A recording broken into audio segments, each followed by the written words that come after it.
আমার এখন বক্তব্য দেওয়ার কথা নয়, এই জন্যে যে আমাদের নেতা অপেক্ষা করছেন, তিনি কথা বলবেন, উনি আমাদের এই আন্দোলনের নেতৃত্ব দিচ্ছেন।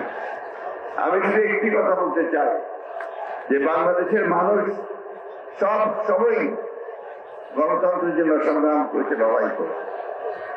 শুধু 1952 সাল 71 সাল নয়, সেই ব্রিটিশ আমল থেকেই বাংলাদেশের মানুষ তার গণতান্ত্রিক অধিকার জন্য সংগ্রাম করেছে, লড়াই করে।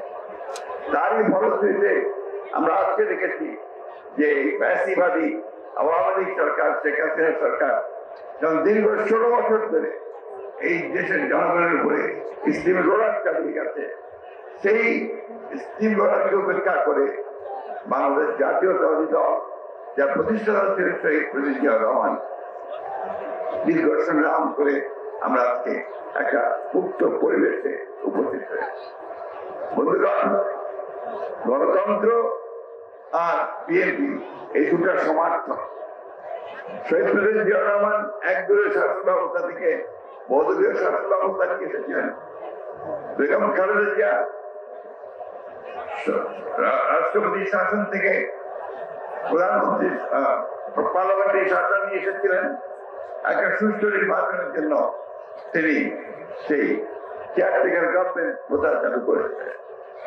বাংলাদেশের জাতীয়তাবাদী দল, আপনি দেখেছেন 2016 সালে বেগম খালেদা জিয়া ভিশন 2030 দিয়ে গণতন্ত্রের যদি সাস্টেইনেবল হয়, যে রাষ্ট্রই টিকে থাকে, তার জন্য সংস্কারের কথা বলা হয়। আমরা কিছুদিন আগে, বছর আগে আমরা আবার সেই 31 দফা দিয়ে আমরা সংগ্রাম করেছি, লড়াই।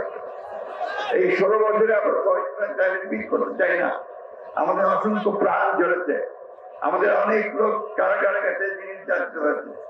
আজকে এখানে অনেক রিক্সাওয়ালা ভাই আছে আশেপাশে, যারা সেই গ্রামে থাকতে না পেরে তারা শহরে চলে এসে এখানে রিক্সা চালিয়ে। আমাদের অনেক ছাত্র নেতা, তারা এখানে রাস্তায় হকারের কাজ করেছে। গতকাল আমি পঙ্গু হাসপাতালে গিয়েছিলাম, সেখানে দেখলাম যে একটা 13 বছরের ছেলে গুলি লেগে একটা পা কেটে ফেলতে। এই যে ত্যাগ, এই দীক্ষার মধ্য দিয়ে বাংলাদেশ জাতীয় দল এগিয়ে চলেছে, গণতন্ত্রের সংগ্রাম এগিয়ে চলেছে। বন্ধুগণ, আজকে আমাদের সামনে একটা সুযোগ এসেছে, ছাত্র জনতার আত্মত্যাগের মধ্য দিয়ে আমরা একটা সুযোগ পেয়েছি একটা গণতান্ত্রিক রাষ্ট্র প্রতিষ্ঠা করবার। এই কথাটা আমাদের মনে রাখতে হবে। আমরা সেই সুযোগ দিনে হারাই। আজকে এমন একটা অবস্থা তৈরি করতে হবে যা এখানে সত্যিকার অর্থেই গণতন্ত্রের প্রতিষ্ঠা করতে পারে। আরেকটা কথা আমি অনুরোধ করবো সকলকে, যে আপনারাই হচ্ছেন সেই ভ্যানগার্ড, আপনারা হচ্ছেন সেই পাহারাদার, গণতন্ত্রের পাহারাদার। আপনারা সেই গণতন্ত্রকে রক্ষা করবার জন্য অতীতে লড়াই করেছেন, আপনারাই সেই গণতন্ত্রকে রক্ষা করবেন। তো সেই জন্যে এই গণতন্ত্রকে যদি কেউ ধ্বংস করতে চায়, আবার বিপদে নিতে চায়, লুট করে নিতে চায়, সেখানে আপনারা অবশ্যই রুখে দাঁড়াবেন।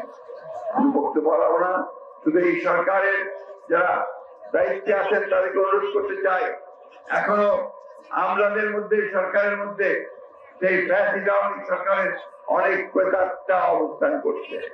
তারা সমস্ত যে প্রচেষ্টা আমাদের গণতন্ত্রে ফিরে যাওয়ার, সেই বাংলাদেশকে মুক্ত করবার, সেটাকে নস্বাত করবার জন্য তারা এখনো বসে আছে, চক্রান্ত করছে। এই চক্রান্ত থেকে রুখে দাঁড়াতে হবে। গণতন্ত্র দিবসে আজকে আমাদেরকে আবার সেই শপথ গ্রহণ করতে হবে। যেভাবে বুকের রক্ত দিয়ে আমাদের ছেলেরা এই সুযোগ সৃষ্টি করেছে, বুকের রক্ত দিয়ে হলেও আমরা সেই সুযোগকে রক্ষা করবো, বাংলাদেশকে সত্যিকার থেকে গণতন্ত্রের রাষ্ট্রে পরিণত করবো।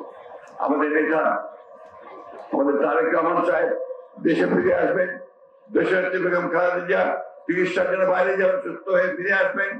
এই পথে আজকে আমি সমস্ত পঙ্গু আহত যারা হয়েছে তাদের উপযুক্ত ক্ষতিপূরণ দেওয়ার জন্য সরকারের কাছে দাবি জানাচ্ছি।